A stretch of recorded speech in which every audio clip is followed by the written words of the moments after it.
Thank you. Yes, so interesting. Technology still fails us. So I will start again. Okay. So good morning. Good morning and welcome everybody to the session. I'm sure you are all looking forward to seeing CER's Deputy Director, Wandi Sapama here. Unfortunately, there she is. Hi, Wandi. Really great to see your face. Unfortunately, Wandi is not feeling too well, but she is here with us, so really great to see you, Wandi. So in her place is myself, Lerato Ndebele Belandrin, and I am the head of communications here at the Center for Environmental Rights. Thank you once again for taking the time to join the session where we will be discussing how we can use learnings and adaptations from the COVID-19 pandemic to sharpen our defense of and progress towards social justice outcomes in a changed climate. And just a bit of context around this topic with COVID-19.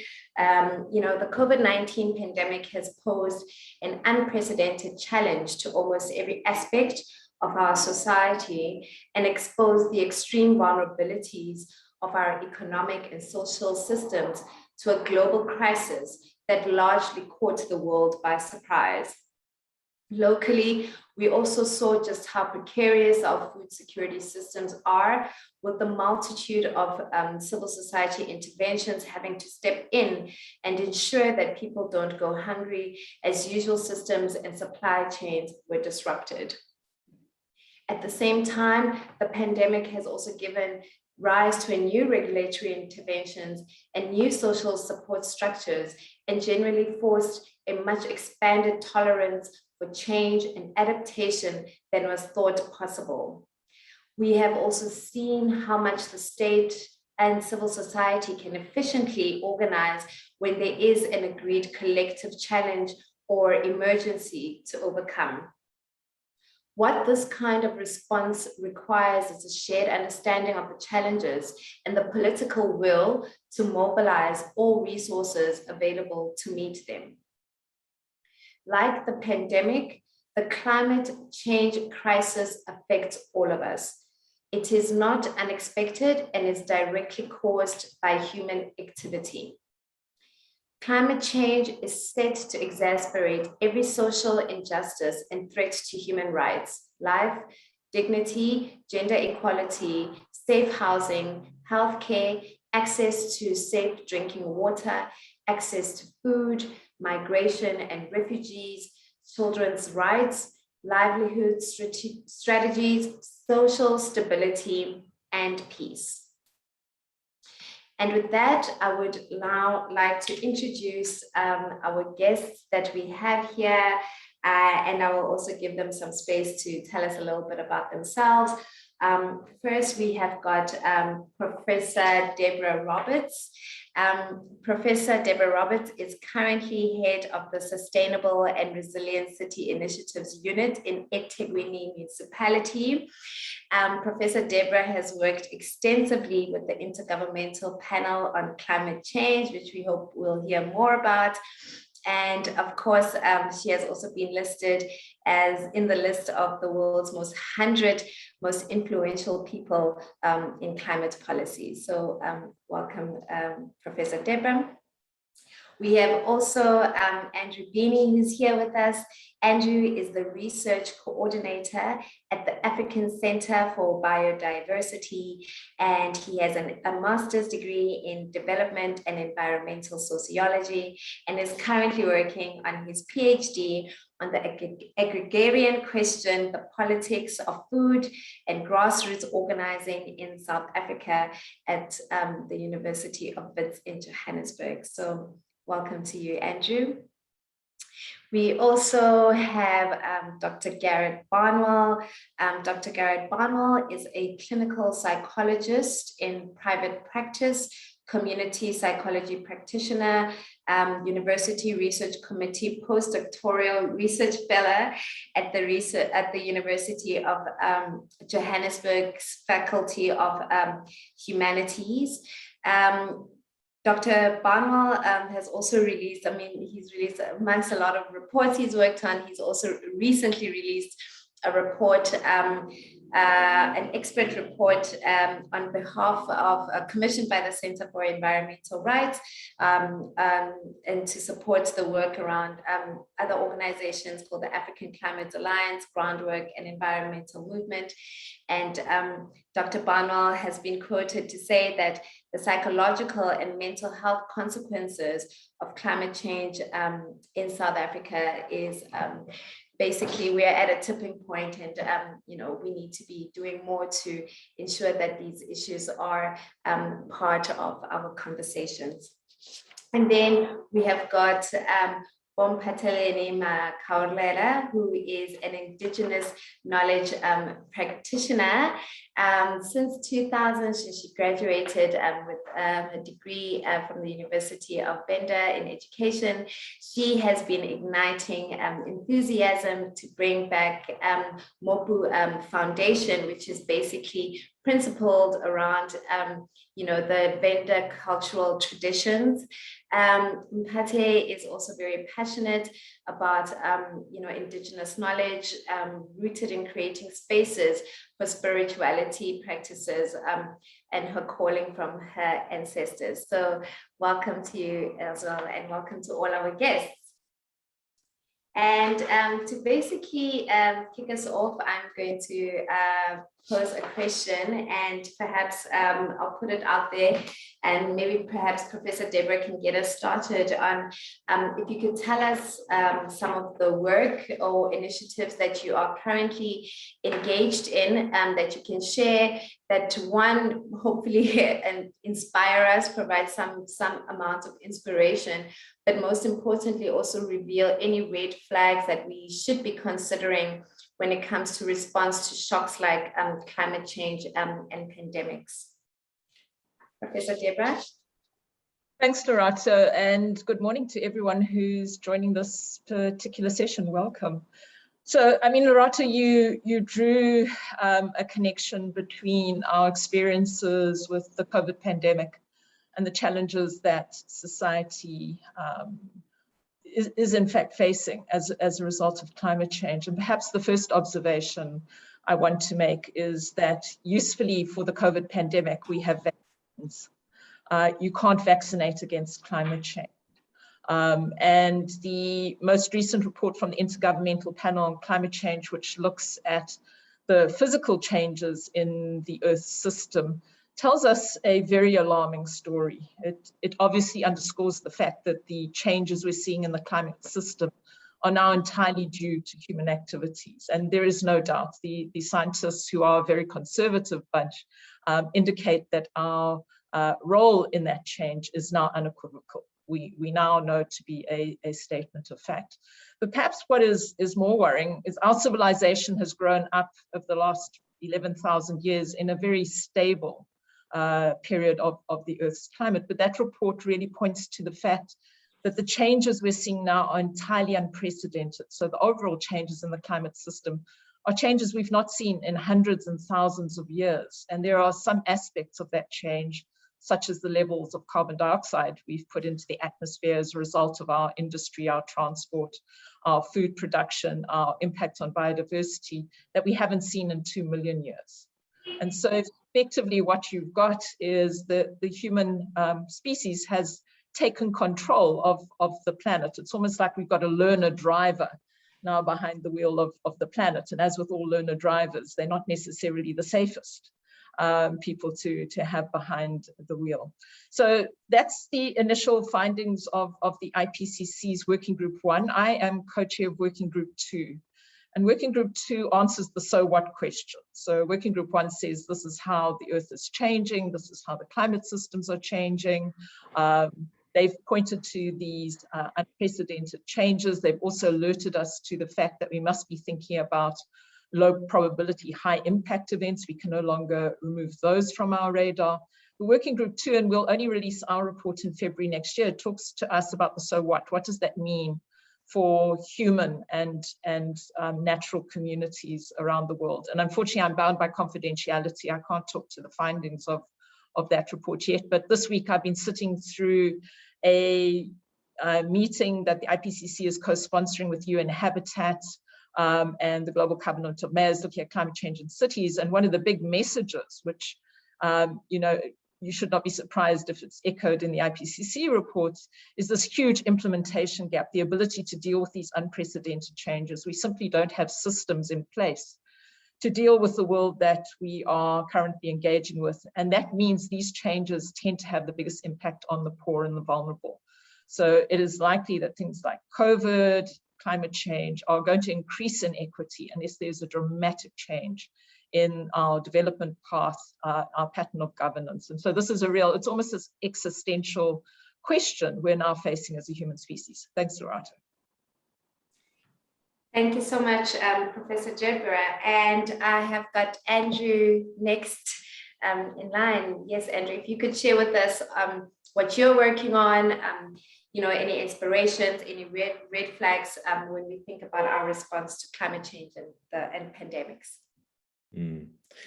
Thanks, Lerato, and thanks to the organizers of the panel and to the other panelists. It's really great to be here, and hello to everyone. I'll speak from the perspective of our work as the African Center for Biodiversity.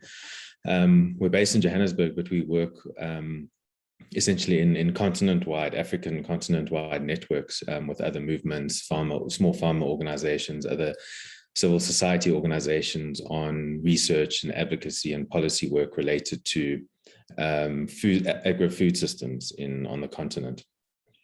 And obviously, a big part of this work then brings in, in terms of food systems, one can't have just like a narrow food system frame, as food systems are embedded in wider economic, ecological, social, political relationships.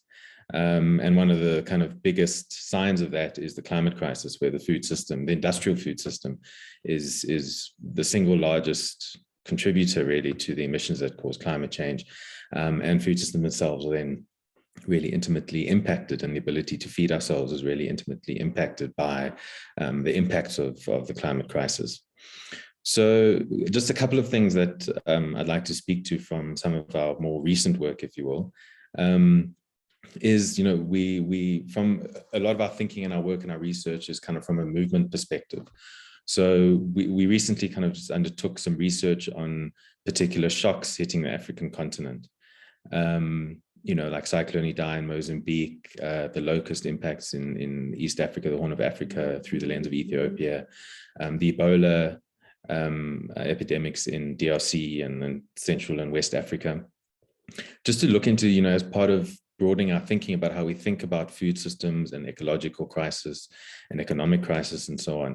And really, I think one of the key learnings from this research is really to think about just how, which Deborah kind of alluded to, just how, in terms of systems, how interconnected all of these issues and crises are. So, for example, when one thinks of climate change impacts on the continent, it's never just about the drought or the flood or the cyclone.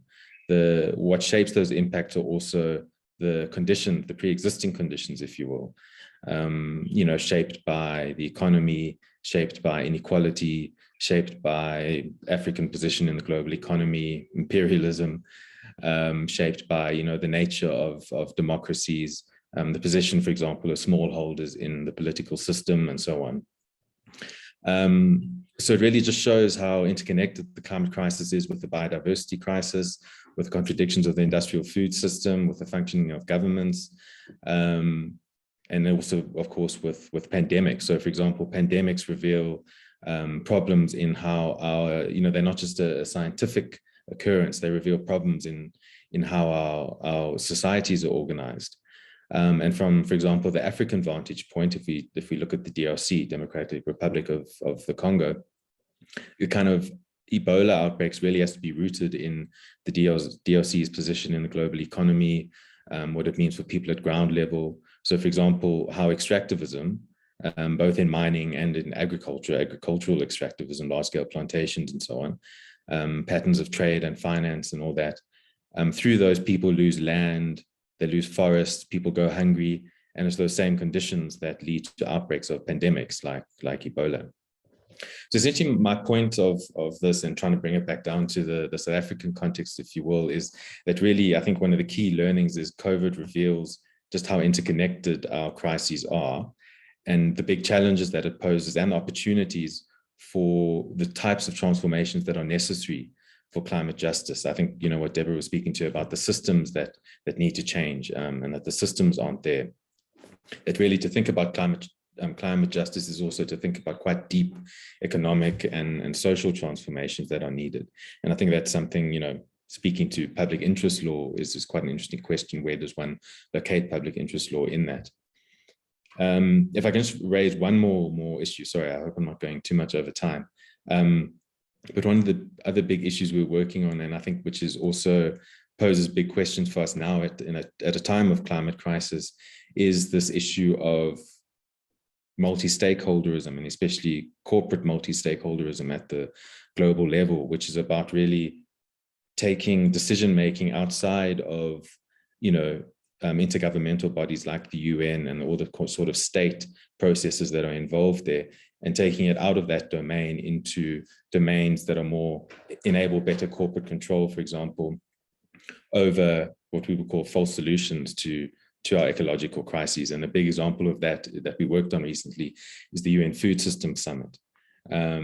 And really there, I think what it points to is, and we were part of the counter mobilizations against that summit because it was about consolidating corporate solutions to much deeper economic and political problems. So really, I think our mobilization there also signaled the kind of agency that still exists, especially in South Africa, but also the African continent, to really counter these false solutions and think in a much more interconnected way about people's and ecological solutions. I could say a lot more, but I realize I've really gone, I think, quite a bit over my 2 minutes. Thanks, Loretta. Sure. Thanks, Andrew. Thank you so much. I mean, I think just to pick up on the interconnectedness, of crises, pandemics, and climate change, and how people are actually right at the center of all of this, I'd like to perhaps maybe just take that question to Bompati to maybe bring, that indigenous knowledge kind of practice and how that feeds into that system of how we're responding to the shocks like climate change and the pandemic. Bompati? Thank you for allowing me to be in this discussion. First of all, I'm coming from the Dzomolamupo. Dzomolamupo, it translates to be the voice of the earth, the voice of Mother Earth, or voice of natural creations of the universe. We are running 3 programs, which are the ecosystem and indigenous forest. Second one is the seed and food systems. Third one is intergenerational learning. And all these programs interact with each other. Why these 3 programs? In our indigenous knowledge practice, we cannot live without the indigenous forest. And the indigenous forest is the home of everything, and it is where there is a manifestation of the whole life systems, and not meaning the life of human beings alone, every life. Even the moon depends on the indigenous forest to make the rain to come, for the clouds to appear there. Geography, it said there is precipitation. We cannot have precipitation without the indigenous forest. That's why we pay much attention on indigenous forests. And all our spiritual life, our social life, everything is housed in the indigenous forest. That is the way of indigenous life practice. And the second one is the seed and food systems. We see that we cannot make a continuation of people seeing the food on the shelves, the food in the plate. There is a a need for reviving and reconnecting back the human beings to understand the issue of the aspect called seed and the aspect called food system, because in our indigenous knowledge practice, it is not about the food to eat for hunger or the food to eat for the health or nutrition. There is a lot of interaction on food system. That's why in indigenous knowledge system, our seed, we use it for our spiritual rituals before we even go to plant and harvest for eating. Our seed, we also share them. And when we are harvesting or cultivating, we don't cultivate for the need of our own human beings. Like it is our tradition or indigenous practice that when I harvest, I don't harvest everything. I leave some of the things for domestic animals and for the wildlife. That is our practice. That's why we deepen the aspect called seed and food system. And all what we're doing, our indigenous life practice is about to transfer the knowledge to the future generation. Our life, our indigenous knowledge has a governance system that we live for today and live because we have a secular life. It is a baby, it is an adult, it is an elder, it is the ancestor. It is the life of secular, it's the life of cycle. We don't finish our life as a physical human being walking on the land. Even when we are no more, our spirit is still continuing. That's why it is transferred to the future. That's why we have our spiritual connection through the creator, through Mobo, that is the indigenous. Then coming to the climate change. We cannot talk about climate change for the sake of human being survival. We can have justice on climate discussion if we also include the other life system. From the communication there up at the atmosphere, at the sky, the moon, the stars, they are getting interfered by this climate change. And all the plants, animals, all life outside, apart from human beings, they have impact of this climate change. That's why the key, or what you say, the red flag to the climate change, is to bring our minds to look at climate change not affecting the human beings alone. And in our Zomalamupo discussion, we are expanding a lot to understand how the world is going on. That's why we are objecting mining. Mining is affecting and have a great distraction and interference on the indigenous forest ecosystem, on the seed and food system, on the intergenerational learning, because from the child and the youth and the adults and the elders, how are they going to live it? Because there should be a platform where they are living this thing as life when there is an indigenous forest. And we have the water, which is the main issue. That's why we are objecting mining, that mining should also listen to the indigenous people, because they are the ones who are affected mostly. And when they say we are affected, it's not that they are affected as human beings.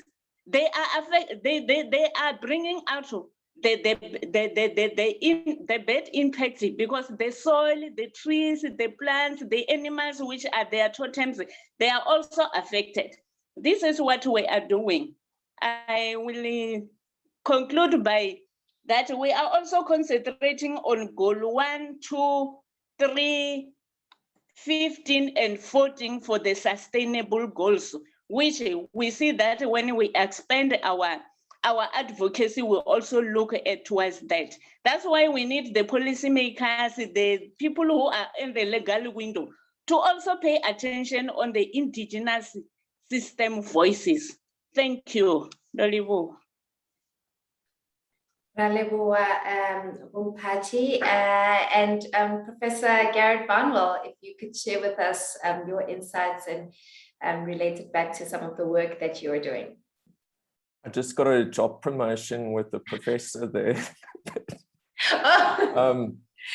Yeah, so I think just to say it's really nice to share this space with everyone, and to have people, all these different people under one panel is quite significant. So just to acknowledge that and appreciate that. There's two things that I work with, or that I've been working with more recently. That's climate change, and then this idea of epistemic violence. So how certain knowledges are privileged over others. And I just want to speak about that quickly, because I think this is significant, because some of the speakers spoke to some of these themes. So just in terms of climate change, the consequences we know are significant. So that's definitely a red flag. The psychological and mental health consequences are profound, and they are outlined in the report that was just released. And I'll speak a bit to that soon. But you know, what Mphatheleni was saying, and Andrew and Deborah was really thinking about systems. So from a psychological point of view, what's been standing out to me more recently is the kind of worldviews that underpin these different systems. So we've been locked in this business as usual kind of model, but in the longer arc of history, what we're speaking about is a narrative fiction, one progressive pathway that leads to development. And this worldview is reflected in certain ways of approaching the world. So extractivism, we look at people being seen as labor in the more than human world being converted into a resource.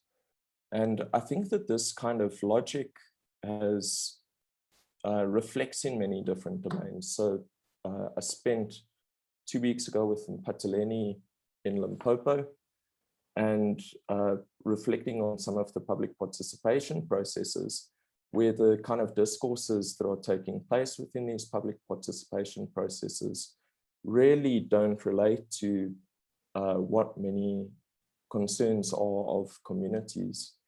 So what Mphatheleni reflected in many people in that meeting was to say, hey, this mining development has an impact on these food systems, has an impact on traditional knowledge systems, which isn't very well recognized in the decisions that are being made. But they also perpetuate intergenerational traumas. We have this whole history of land dispossession in South Africa that is this intergenerational trauma that a lot of these processes contribute to. So I think to be a bit circumstantial with what I'm saying is that as we confront the climate crisis, we also need to confront the worldview that underpins these different processes that we are locked into in many ways, and to challenge them. Because this is where the epistemic violence takes place. So there are certain ways of being and knowing in the world that are privileged over others. Those are this very kind of commodified approach to life on Earth. And this privileging of this way of being that is, to be honest, very Western Eurocentric, excludes, misrepresents, silences, invisibilizes other ways of being in the world. And we know from the IPCC and numerous other reports that have come out to show that traditional knowledge systems, among other, are incredibly important for the conservation of different places around the world. And that also land and environmental defenders who raise these issues on the front lines of extractivism are important for not only conservation, but challenging certain developments that would otherwise contribute to significant greenhouse gas emissions. So that's kind of what I want to just bring into this space. as well. And I think that the consequences are massive. So, you know, there's an Algerian psychiatrist who has passed called Frans Fanon, Martinican, who fought in the Algerian liberation. And he made a very astute observation. He said, you know, my colleagues are looking at genetics and biological factors that are driving mental health and mental illness. And actually what I see in the struggle for liberation is that much has to do about this perpetuation of violent relationships that was coloniality and colonialism. So in also addressing the climate crisis and addressing mental health issues, we need to reflect on what are those worldviews that are perpetuating psychological distress. Just on a very practical level, it's unrealistic in a country like South Africa. There is a 92% gap in mental health care services, that the system is able to take the consequences that climate change may have on people's mental health. So thank you for allowing me to be able to reflect a bit more broadly than the report as well in this discussion. Great, thank you so much, Dr. Barnwell. Maybe you might be the person to just take us into the next question that I have in relation to, you know, what learning there has been from COVID-19, from the COVID-19 pandemic, that can help us to prepare for the complex and varied impacts of a changed climate on social justice outcomes.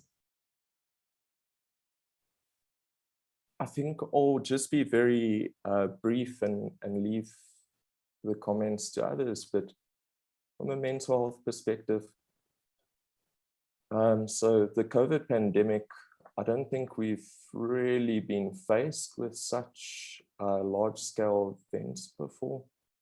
Like what Deborah was saying, you know, there's no inoculation for climate change, unfortunately. And I recently did a panel with the South African Depression and Anxiety Group, where they raised really the mental health impacts of COVID in South Africa, and also on, I think just in this forum, also on NGO staff as well, that it's been quite a significant process in terms of the climate change and just South Africa's particular situation, broader in Africa as well and other countries, is that definitely prevention is better than treatment here, and it's unlikely that we have the capacity to take on a lot of these issues. So yeah, definitely preparation is everything. And Andrew? Yeah, I think, I mean, I'll talk from the angle of food systems again, which, as I said before, is a critical climate and climate justice issue as well. You know, one of the key things we saw, and kind of one of the key learnings that came out of the COVID pandemic, was the fragility of largely dominant food systems. Globally, we saw, you know, the sudden kind of stoppaging of global value chains, the global trade and flows of food and other goods necessary for food production and distribution and so on. And so in a lot of minds, it's really just kind of brought into question very sharply how resilient these global food value chains that are organized not for human need or for social justice reasons, but for narrowly economic and corporate profit reasons mainly. And so it brought those systems into question. In South Africa, we also saw, you know, in the context of the food crisis that already existed, and that the COVID, the lockdowns exacerbated and I think exposed very sharply the hunger crisis, and exposed very sharply, I think it also kind of engendered a lot of solidarity in society around this, you know, hunger as a justice issue. And I think, and also climate justice issue, it engendered a lot of solidarity among society in the sense that it just showed so sharply how, what's the word, kind of victims of a system those who go hungry are. without taking away the agency by using the word victim. But then also, you know, the state's response was to shore up the corporate food system by keeping the supermarkets open, but initially shutting down informal traders, and then therefore also shutting down the markets of bakkie, of farmers that supply the bakkie traders, and therefore the informal traders and so on. So my point there is just that one of the key learnings was that what is really so crucial in terms of, in the context of the climate crisis and food systems, is localized food systems. And I don't say localized in a romantic sense of, oh, local is the solution to everything, but in the sense of localized as far as possible, that it's irrational to have these long value chains, especially in the context of climate crisis and in the context of hunger and social justice questions.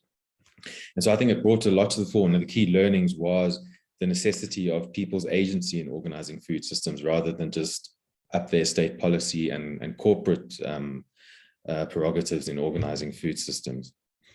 The second thing that I just want to point to here is also then, I think, implicit in what I said earlier, is the importance of really supporting local agency and autonomy and self-organization, that it's kind of people self-organizing through mutual aid, through connecting with each other, that's really critical in the context of climate change and in the context of organizing food systems that serve people. And I think this also, you know, what we saw during the COVID lockdowns was that, you know, most people in poor communities didn't survive because of the state, but in most cases apart from it, or even in spite of the state with its measures that it undertook, and really kind of just, cast the poor aside. It's not to say that demand shouldn't be made on the state. I think it is critical in terms of making demands related to climate justice policy, parliamentary decisions and so on, as the climate charter movement has made.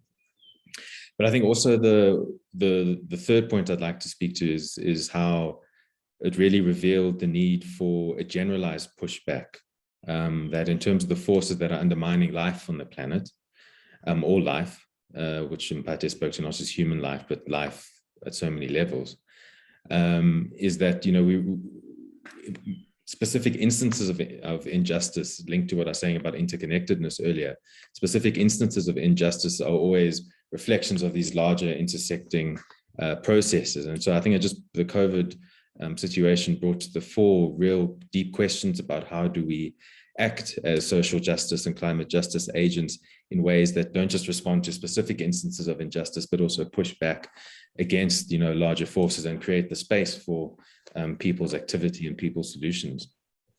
And so just the last thing there is, you know, I think it also just showed in South Africa that it's a bit of a fallacy that we're just dependent on the mainstream food system, Pick n Pay, ShopRite to feed us. It was during the lockdowns that Mark Vacherif has done some good research on this, on how Black farmers, small scale farmers to medium Black farmers, despite all the odds stacked against them in the context of lack of land reform, poor state support and so on, continue to produce under very difficult conditions and continue to somehow get some food to communities and so on. And so I think there, in the context of food questions, farming and so on, as a climate justice issue, there's also, you know, big opportunities here to also reframe the land question in South Africa and the need for land and agrarian reform, not only as a question of racial redress, but as a critical climate justice issue, that moving into a climate crisis world, people having access to land, the means to produce, markets, the means to forge localized food systems, really is a climate justice issue. Sure. Thank you so much, Andrew, for that. I was quite keen to go to Professor Deborah there, but you've summed it up so nicely and brought it back to just the importance of really being connected to our food sources and, you know, where our food comes from. And so I'd like to give Bompateleni the opportunity to maybe tell us how we can best prepare for the complex and varied impacts of a changed climate on social justice outcomes. Bompateleni?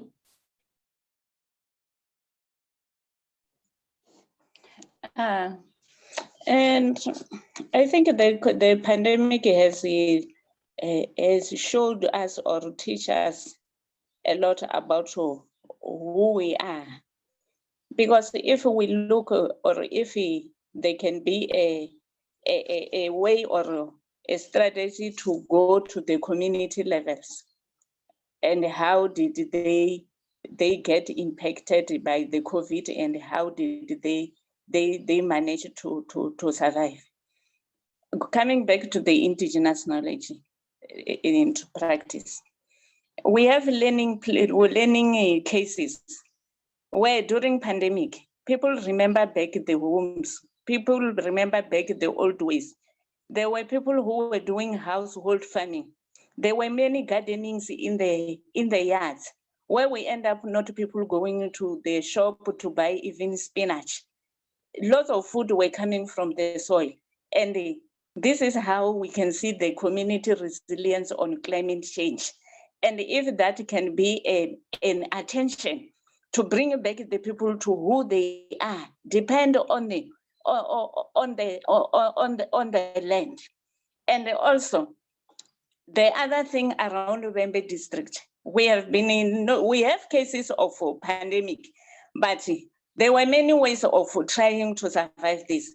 You remember there is an attention on that in Venda, there is medicine from the plants.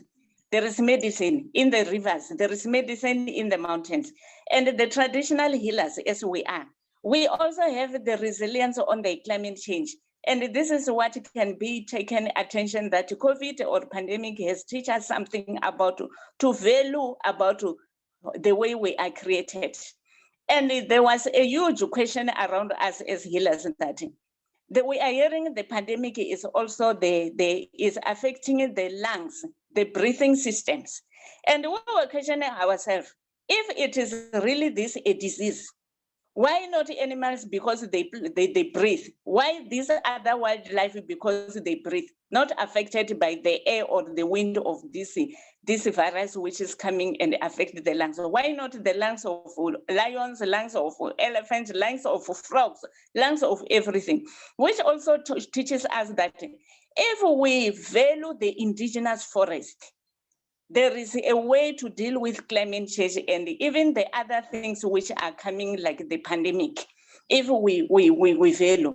And when I'm there, the other thing which we will see as an attention maybe to focus on it up to the policy level, the issue of sacred site is a huge thing beyond what we can explain. Because for us, the indigenous people, sacred site is the place for going there to seek healings. Our rituals, which are prayers, we go there to seek healing. Even there were pandemics or not pandemic by the name, where there were sicknesses which coming. The elders say that for them, it was for them to go humbly, go to the sacred forest and do prayers that the Mugo bring the harmony to all life and prevent these sicknesses. And that didn't get attention. And it looks like sacred site is a minor issue for entertainment, for heritage days or heritage month. That is not. Sacred site, according to the indigenous knowledge system, it is also the place for seeking the order for this climate change thing. But if they're going to mine sacred sites, they're mining the land where there are sacred sites. How is this manifestation of bringing harmony and healing going to happen if we lose? Because sacred site habitat is the indigenous forest. And lastly, the issue of looking at what we are having now, the attention, the water. We are losing the rivers. We are losing the wetlands. We are losing ecosystem that brings water. And this is the impact of climate change. Like in the indigenous way, when we say the moon communicates with the forest and the soil there, and with the sacred site, it is our way. But this thing do not have any attention. If this issue of sacred site was having attention, mining will be an attention to talk about it and deepen it and understanding it that there can be an alternative apart far away from mining the land, because we are remaining with the few sensitive ecological places but they are attacked by mining. They are faced with the mining, which it is our legal voice not having attention. I will go straight to what we're experiencing now. If we are looking for the way to bring order, as the discussion is the way I understand, where can we bring order of harmony and well-being? We have this economic special zone going to happen in the just 8,000 hectares is the country. They want to mine that area where there is a rich indigenous medicine. Mopani worms is where it has been started to be known that there is Mopani worm as a healing and as a nutrition. They want to mine that area where there are many, many things in the biodiversity and the graves of the old people there, which is our spiritual places. But how can we bring order, saying we are doing justice to the climate change impact? I think the indigenous voice, even though it's not the way which was involved when making policies or making the constitution, it should now have a voice and ear and attention. And concluding by saying, before the elders who are remaining go away, because this is the source of this knowledge. Ndolivua.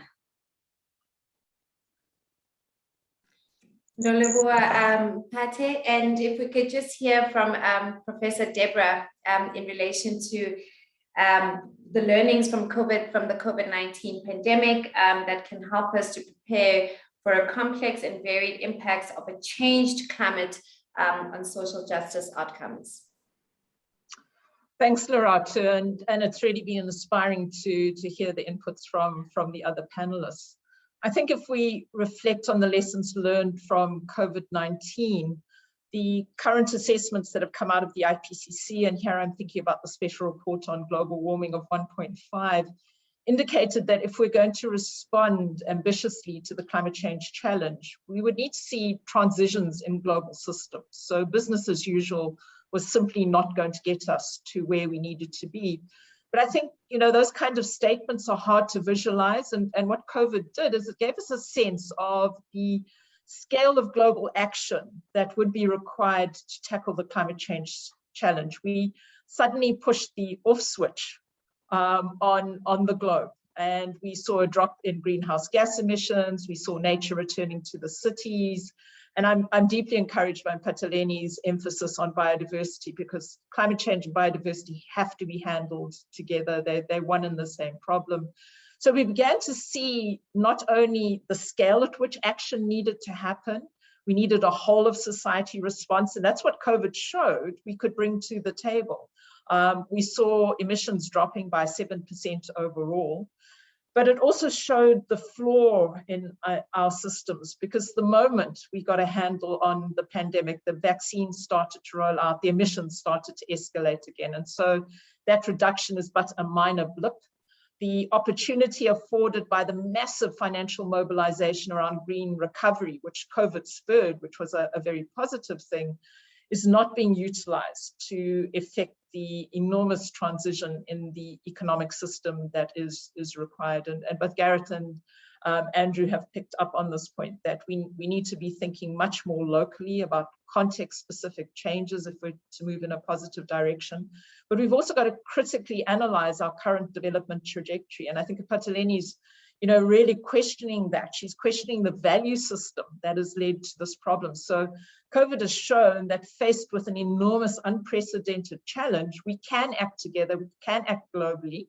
But somehow it seems that our development path, our value system is such that even having done that, mobilized massive amounts of money around green recovery, we're still not seeing a turnaround. And this suggests that those vested interests in the current economic model, based on a very inequitable economic system, which favors the global north over the global south, is so strong that it needs to be challenged at a very fundamental level, you know, through local action, through the use of indigenous knowledge. And I must tell you, as someone involved with the IPCC, bringing indigenous knowledge into the world of the more traditional science is extremely difficult because of the value systems. You know, what is good knowledge and what is knowledge with less value, and somehow knowledge that generates very complex graphs that no one understands seems to have greater value than the knowledge that Mphatleni brings to us, which is really, it's from the grassroots, it's from the ground up.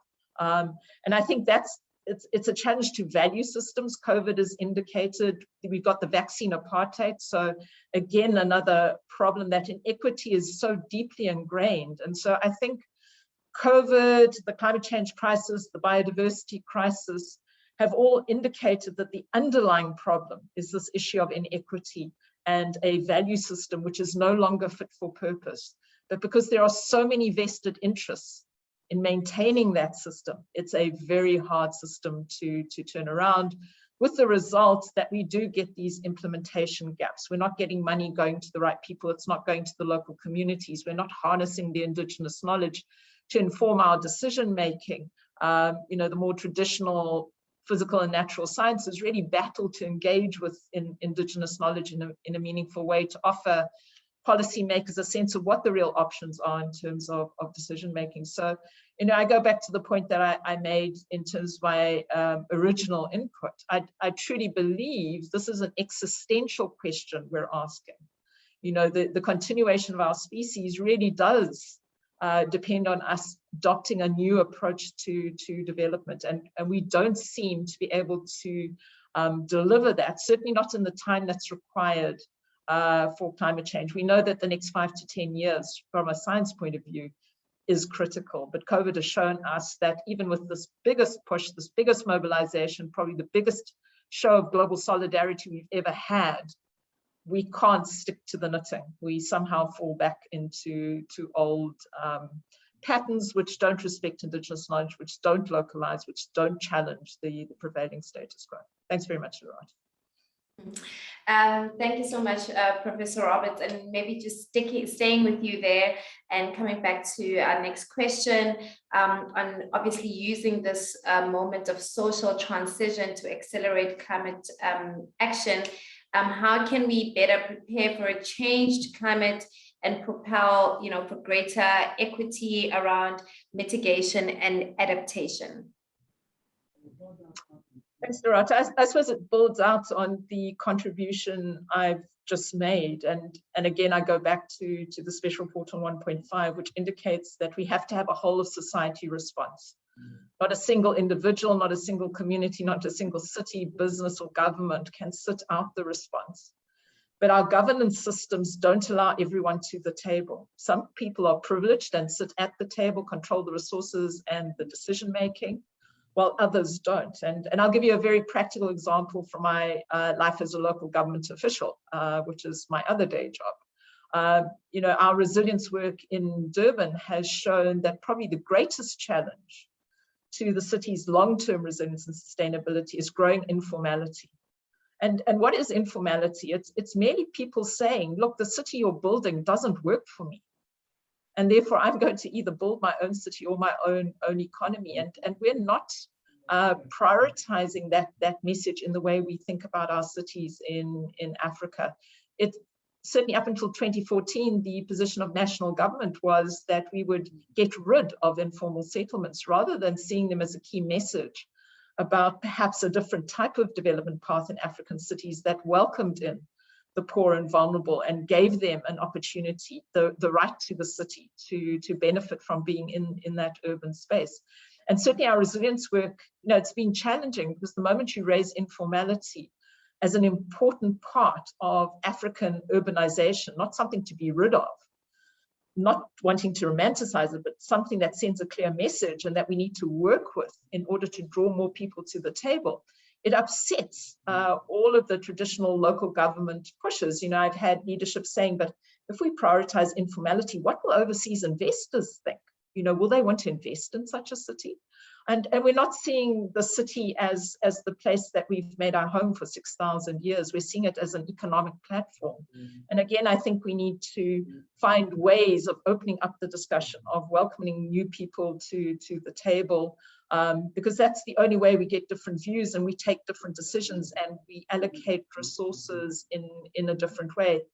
But that's very, very challenging, because those who have the power, have the resources, are deeply uncomfortable with that kind of scenario. So ultimately, I think the only answer, it's not going to be smart science.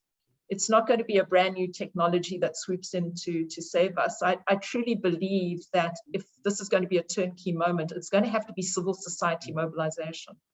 Those local voices that Andrew spoke about, people like Garrett, who are challenging the fundamental view of how we develop as a species, and Pataleni bringing a new knowledge base to the table. And I think it's banding together to begin to drive that kind of momentum is really important. So in many ways, it depends on what we do in our lives. And, having this kind of discussion is part of that, ensuring that society talks about these things rather than burying it somewhere where no one can see.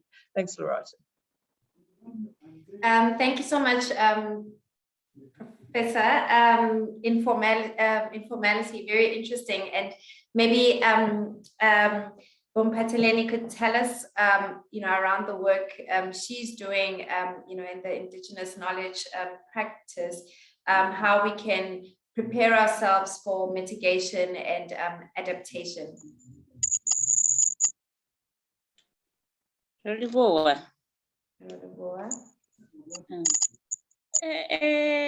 This issue of aspect of mitigation and adaptation to the climate change, what we are doing in our communities, I learned this from the Amazon, where they are still rooted in Colombia, Amazon, where they are still rooted in their indigenous life systems. I learned this tool of ecological mapping.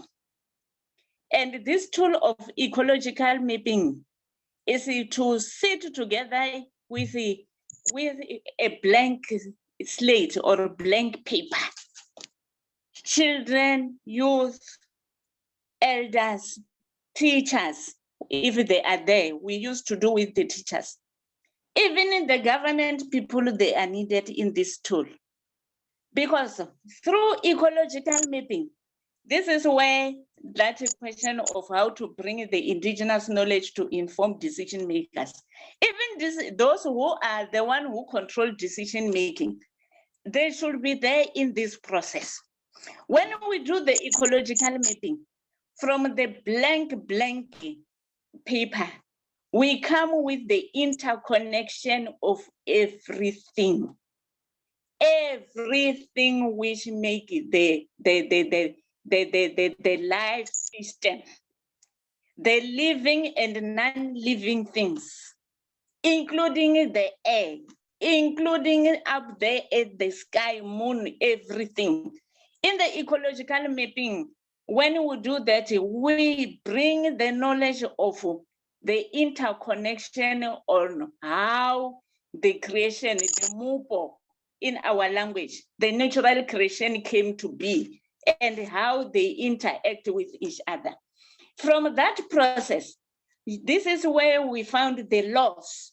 We will find what needs to be done. Example, when we do this, it's a circular thing, it's a cycle, there's no end of it when we draw it, because we see the interconnection of everything. Animal connect with the people, connect with the soil, connect with the plants, connect with the water, connect with the...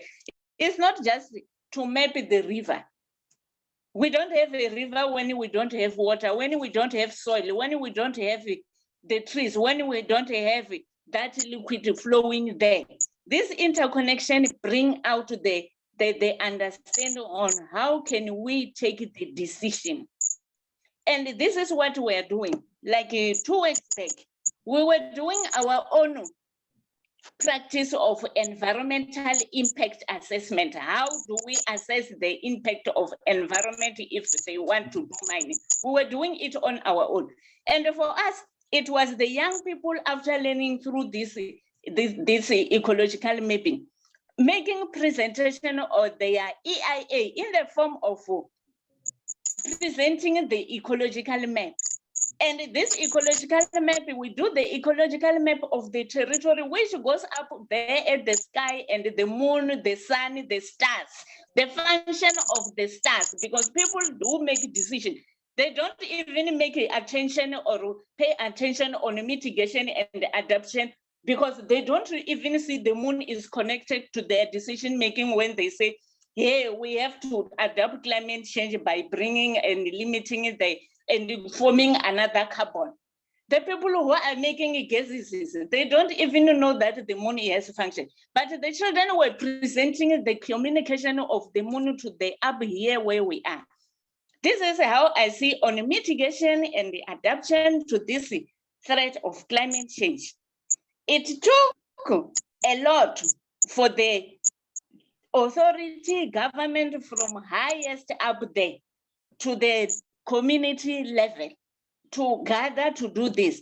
But if we want to have the climate justice, we need to put our mind together and look back at interconnection and interrelation of what is the life system from living and non-living. And the laws, you know, the ecological mapping, it touches the education. There in the department, what the teachers are teaching children. It touches agriculture. It touches the law, because we have the law. As we said in Zomolampo, we are exploring on learning. There is this as jurisprudence. It is there in the ecological, but the environmental lawyers cannot be separated with the lawyers of these other things in the crime or everything, because the order of life is there when we do. This is where they will take things which can influence the decision making, influence those who control the final decision. This is how I see the mitigation and the adaptation to the climate change.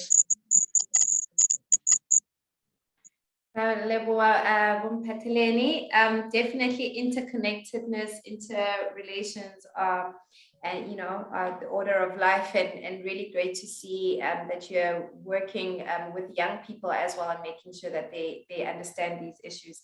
Yeah, it's definitely getting very exciting, and I'm also just looking at our time. I will also ask a question here, perhaps Andrew, you could take this one on basically how can we embody the principles of a just transition to ensure that we're far more resilient to shocks like pandemic or climate change impacts. Yeah, I mean, I think, just to build on what Mpate and Deborah were saying so well, is that, the just transition has to be a societal project. Deborah was talking about not everyone in society being at the table. Question also of how the climate change question is understood and communicated beyond only science, although science is critical. And I think, a big part of the aspect of that is that addressing the climate crisis, the government would pose it very often as like, a private sector issue. The private sector is key in leading a green transition and all of that, because the private sector is the most efficient and so on and so on. And so I think, number one, addressing the climate crisis and the broader ecological crisis that it's a part of needs to be seen as a societal project. And that means talking about the climate crisis in ways that are not just about, technical problems and technical solutions, but about, are spoken about through many different means that, help frame for people why we have this crisis and what the solution is. So it's not just a technical question. And that comes into, what Mpate has been talking about around, cosmological visions and kind of notions of well-being and harmony. Which helps build a critical consciousness, if you will, about the causes and the solutions. So I think for embodying the principles of a just transition, I think it's really important that a just transition as a societal project isn't allowed to be defined and implemented as in narrow terms, as just about greening existing economic practices and existing arrangements. I think we need to be aligned with a much deeper notion of a just transition, which is about not just about reducing emissions or creating green jobs. It's about fundamental questions of social transformation, about questions of ownership and control, about rights and entitlements, distributional questions, that all, a just transition is about making society fairer and more just, and therefore also ecologically just. So, the questions of the common, social ownership of, the means of life, of energy, of water, of land, and so on. Or maybe even not even talking about ownership of land, but that's another question. So, that also means that we need not just state spending, for example, in driving the just transition, not just being about private finance and so on, but also state regulation to channel existing finance into public goods, as well as different and varied financial mechanisms. So it means, really restructuring and rethinking all our systems. So I think, the notion of a just transition should get us to rethink so many aspects of society, from finance to technology to food to the commons to who owns what, how things are owned, and so on. Thank you so much, Andrew. And from you, Professor Roberts, if we could hear about embodying the principles of just transition, especially in relation to the work that you're doing. You came back to me so fast, Loretta. I think about the work at the IPCC, and that work is really about trying to use the knowledge that we have that's available to us in the scientific literature to craft out the options across our understanding of the impacts and vulnerability of both the human and the natural systems, as Mpatleni has indicated, in terms of what the responses can be from an adaptation point of view, constantly taking into account the fact that not all responses to climate change, not all adaptations to climate change, and indeed not even all aspects of ambitious mitigation are going to have just and equal outcomes. If we think about it, certainly Andrew's been indicating the importance of food sovereignty and localizing. But if we think about potential proposals, if we want really ambitious climate change, and we think about carbon dioxide removal as part of the attempt to remove carbon dioxide out of the air, we could face potential futures with large scale biofuel, agroforestry plantations in Africa, which could endanger both food sovereignty and food security. So not all of the responses we might have will generate the kind of equitable distribution of impacts that we might hope for. And so I think if we are all aware of the fact that we need to undertake ambitious climate change, we also have to be thinking about the consequences of those responses to climate change from an adaptation and mitigation point of view, and think about the kind of social safety nets. Because certainly when I started off early in my career, the sort of mantra of the time was win-win-win situations, this idea that you basically could have your cake and eat it. I think the reality of the situation now is that the majority of situations we may find ourselves in are win-lose situations. And in that kind of scenario, it's often the vulnerable and the poor, both in our natural and human communities, who will bear the brunt of that decision-making. And the question is, what kind of social and other safety nets do we need to put in place if we're going to move forward with ambitious climate action that is in fact going to disadvantage some elements of the planetary system, be it natural or human? And that's really the work of the IPCC, is to look at the literature, look at what the options for the potential responses are, both in terms of adaptation and mitigation, but more recently to be concerned about vulnerability, about inequality, to provide guidance to policymakers around potential consequences of those decisions and the kind of options that may be available to manage those consequences. So I think it's about getting real now, rather than living in some kind of theoretical la-la land, and doing the hard work that begins to protect those who will either suffer under climate change or who indeed may suffer because we attempt to deal with the climate change challenge. Thanks very much. Thank you, Professor Roberts. I'd also like to let everybody know if you have any questions, please put your hands up or just send me a direct message. We do have our experts here that would be willing to answer some of your questions. And perhaps, Dr. Barnwell, you could tell us, in relation to the work you're doing, if at all you're seeing sort of like the principles of, a just transition sort of like coming out and people wanting to have a sense of sort of like collective consciousness in terms of resolving these issues so that we can also be a far more healthier society. Oh, you're on. Sorry, I was on mute. So definitely, I think what Mphatheleni, Andrew, and Deborah mentioned about the principles and values that we're moving towards are so important, and they can be taken to an individual level as well. So maybe just to add on that, so there was a very particular way of looking at the development of a child over a life course from a psychological perspective for many, many years. And the perspective was that children are born with this kind of creativity and different ways of knowing the world and being and stuff like that. And through life, you have to silence these voices to create a sense of unity over time. As we get to understand psychology better, we realize that actually, no, it's the exact opposite. It's more of what we're looking for in psychology, and what reflects a healthy sense of self is a pluriversality.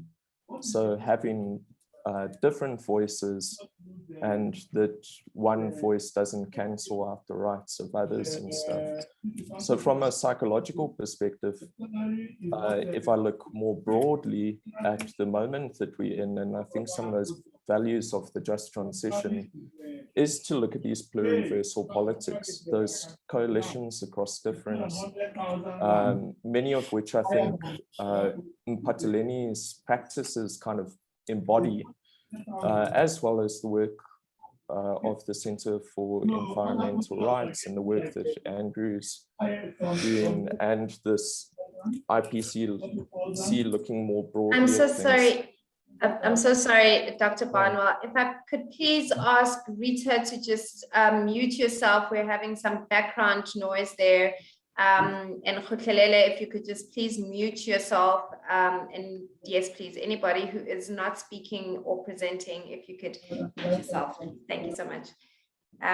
Dr. Barnwell? Yeah, so I think just in terms of that, from a psychological kind of perspective as well, I think what we've learned about climate anxiety and all of this is that, yes, there are individual treatments, but actually, and I shouldn't say treatments, but there's what's more important is doing something and being connected to community and other people. So definitely, I think that there are these principles being embodied in the world, many in, and a lot of that's taking place in South Africa, owing to our history of resistance.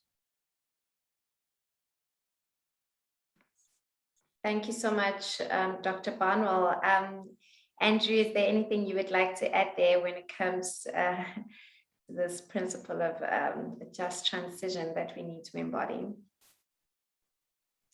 I think it's all already been covered. I mean, I think, just to speak to the question that Deborah raised about, the kind of trade-offs and the equity and who wins and who loses. I mean, I think that's really critical, as we do need to, and Deborah raised it earlier, do need to fundamentally rethink our development trajectories, both in terms of where the richer north already is and where the poorer south wants to go. And so, you know, for the poorer South, it's obviously about bringing to the fore, you know, other notions of well-being and so on, as Mpata has been talking about. But I think in the richer countries of the world, there's got to be some quite serious conversations about whether those sorts of living standards can be maintained and so on, because we see the positions in, you know, I'm sure to some degree in the UNFCCC, but also, for example, the Convention on Biological Diversity, the positions being forwarded there by, especially, for example, European governments, are really about, you know, maintaining their national interests in relation to consumption standards and living standards, and trade patterns, especially not wanting their trade patterns to be disturbed. And that's undermining really the sorts of outcomes that are actually possible through the CPD in terms of the objective measures that are needed to really protect biodiversity and restore biodiversity. So I think we need to, there's trade-offs, but for example, with, you know, just as a concrete example, we really need to rethink allowing the airline industry to just keep growing, because why should we have more biofuel plantations to lower emissions from aircraft rather than really reducing this thing of just hopping on a plane for you know, as a reflex, if you will. Because someone loses from that, and we don't have to have a massive airline industry and therefore people losing their land in Africa to make way for biofuel plantations, for example. So I think, yeah, it's the just transition, definitely big questions about trade-offs, which are, you know, who decides what the trade-offs are is a big question of power and equity. Sure, power and equity. I see we have a question from Melissa Faree. Hi, yes, thanks, thanks Lorata, and thanks everybody. It's a super interesting session. I just wanted to ask a question. Sorry, I'm from the Center for Environmental Rights. I wanted to just ask, sort of bring it back to the issue of public interest law. And you know, obviously for people attending this particular function, we're in the business of using the law to try to further social justice outcomes. And so one of the big questions for us also as an organization is, how do we use the law to kind of promote not only mitigation, that's a whole separate body of work, but also adaptation. And we recently saw one of the Eastern Cape municipalities raise in a court case around provision of water for local communities, the defense that the drought that they're experiencing is completely something they could not have prepared for, that it was an act of God. And, you know, it raises obviously very interesting issues around legal obligations of local government, and in terms of planning, not just, I mean, that's obviously specific to local government, but it goes much broader also to the issues that, you know, that Garrett's been writing about around mental health and health in general. How are we going to, and to what extent can we use the law to promote this kind of forward planning and adaptation? So I think it'd be quite interesting to hear what the panelists think about that. Thank you.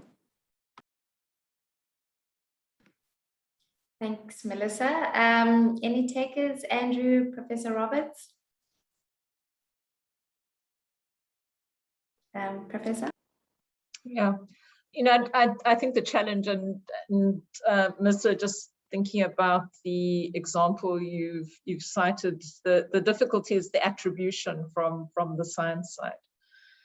You know, having been involved in a number of legal cases in my job as a local government official, you know, I think often the legal argumentation weighs very heavily on what evidence is available and the level of uncertainty associated with that. And certainly the climate science aspect is improving. If you look at our Working Group 1 report, you'll see that our ability to attribute single events to climate change are increasing dramatically. So if we think about the recent floods, for example, in Europe, there's been some very rapid scientific assessment, which has shown, you know, that that's substantially more likely because of climate change. But a lot will depend, and certainly, you know, Bruce Hewitson at UCT is very eloquent about this, that we mustn't think that climate science is at a point where it can provide good enough direction to adaptation planning, because the work we do, for example, the IPCC, is a global assessment.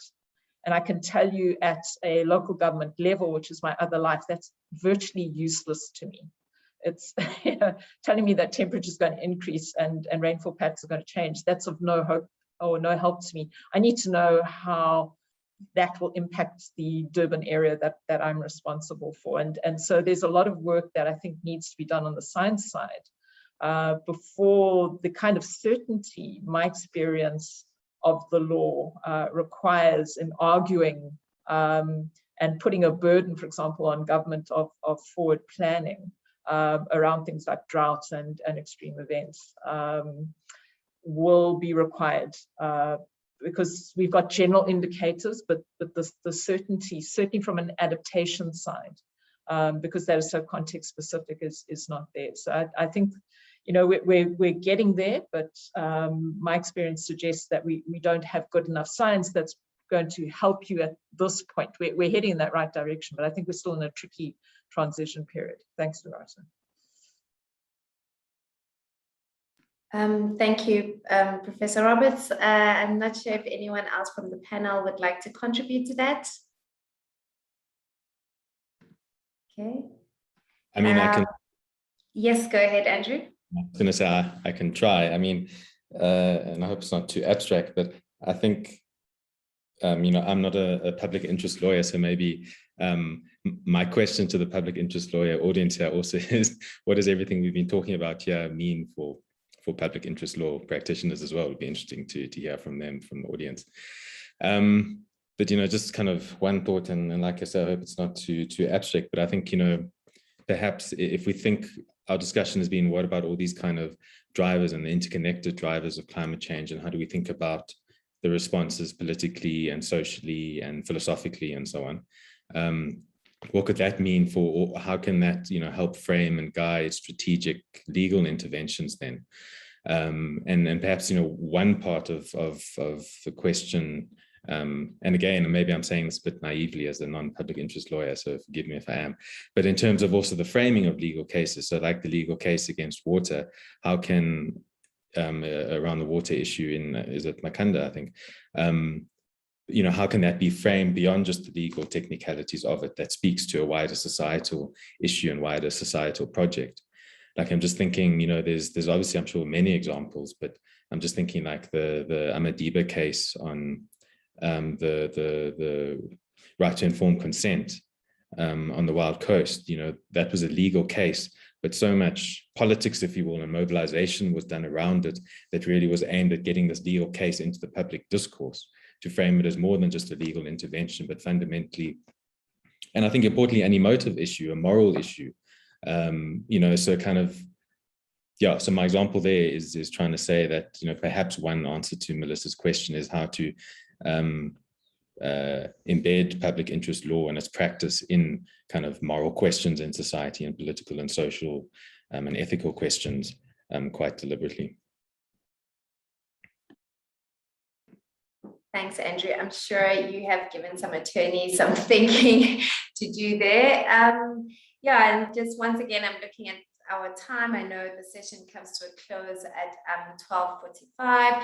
And perhaps maybe in closing up and in wrapping up, a question to our panelists. And I would like to start with you, Bompateleni. If you could just tell us, especially because, you know, as an Indigenous knowledge practitioner, why should, you know, people here, people who are watching, people who are in the social justice and climate justice movement, people who are tuning in on various channels, why should we care at all about prioritizing issues such as climate change and the climate crisis, especially when we are faced with so many other social justice issues?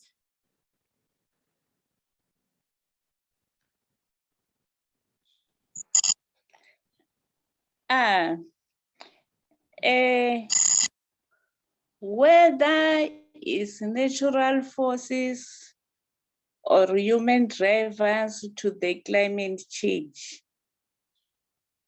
the focus should be looking at to bring the order. And that order, the key elements to bring order through the impact of climate change I will emphasize this. The key aspect is the biodiversity and the ecosystem services, which have been interfered, disturbed. And water, clean water is going away. We are living present, carrying the all powers, the present generation, to bring the well-being and also to leave this earth with the well-being to the future generation. Our ancestors have tried through experience. They have tried to deal with many challenges. There were droughts, so there were this and this and these sicknesses, but they tried not to kill, not to finish the biodiversity and the ecosystem services. We carry responsibility for ourselves still living here at present and the future, and not the future of the human being, the future of all life. I always quote that when I talk. Even the future children of the frogs, they are looking at us.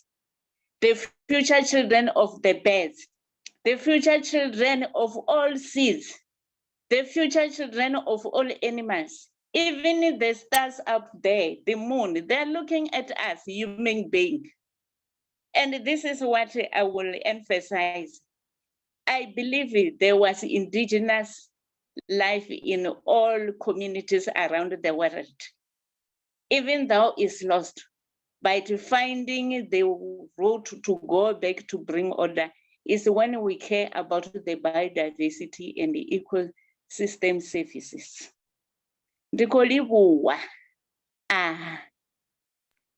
Ndikoleboa, siyabonga, Releboa Mphatheleni, for that closing, and definitely need to bring ourselves closer to ourselves and connecting with the source.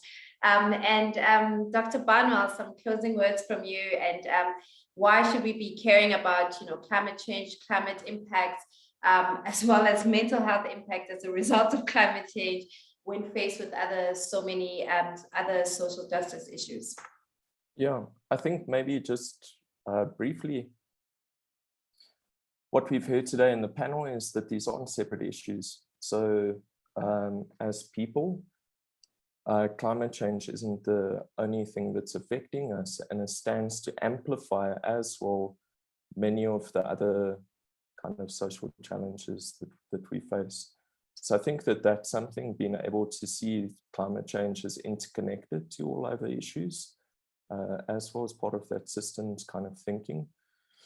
The other thing is that on a very simple level, climate change doesn't only stand to threaten our health, but it also removes a lot. So there's not only environmental harms, but there's also a lot of environmental goods that are really important for our development, like Mphatheleni spoke about the sacred sites, the relationship to land, food systems, and all of this all have a really important impact on our identity, our psychological well-being, and who we are. So that I think is really important, and why I think that we should fight for the climate, not only to prevent harm, but really for promoting the flourishing of all life, including the frogs that Mphatheleni mentioned. Thank you so much, Dr. Barnwell. And from you, Andrew, some closing remarks there? Yeah, I mean, I think it's really been said so well, so I'll keep it brief so I don't repeat too much. But I think, in many ways, everything is a climate issue, in the sense that, the climate discussions we're having are about the the livable conditions on Earth. And if we don't have livable conditions, then how can we talk about all these other aspects without, the basis, talking about the basis of life on which all these other aspects then play out. So I completely agree with what Garrett and Mpate and so on have said about really kind of the climate change issue intersecting with every social justice issue in many ways. I think also, it would be interesting to learn also, maybe from a personal note, would be interesting to learn more about how then, what this means for translating into public interest law, the intersection between social justice issues and climate justice issues. What litigation around socioeconomic rights, for example, housing, how that could intersect legally with bringing climate justice arguments into litigation. I'm just thinking about how we've been seeing increasingly, just from different news reports in different parts of the world, there's increasing efforts to create legal mechanisms and so on, and legal and bring the law up to date also with the climate change issue. So it'd be interesting to think then how that intersects within other areas of litigation and how that might relate to it. I'm thinking also, for example, how the climate justice charter movement here in South Africa is pushing, I think later this month, to have Parliament adopt the charter through the relevant provision in the Constitution. So that also becomes, so it's linking this kind of societal project to some legal provisions as well. So I think also, that can, this thinking about the intersection between social justice issues and climate is also maybe part of the framing to think about, how might the law and public interest litigation respond also to how climate change intersects with just about every social justice issue as well. Thank you. Thank you so much, Andrew. And before I ask Professor Roberts to just close us up, I do have a question from Paul Ngosi, who asks why the government doesn't use influencers to educate people about climate change and also have curriculum that promote environmental health. Not sure who would like to take that question.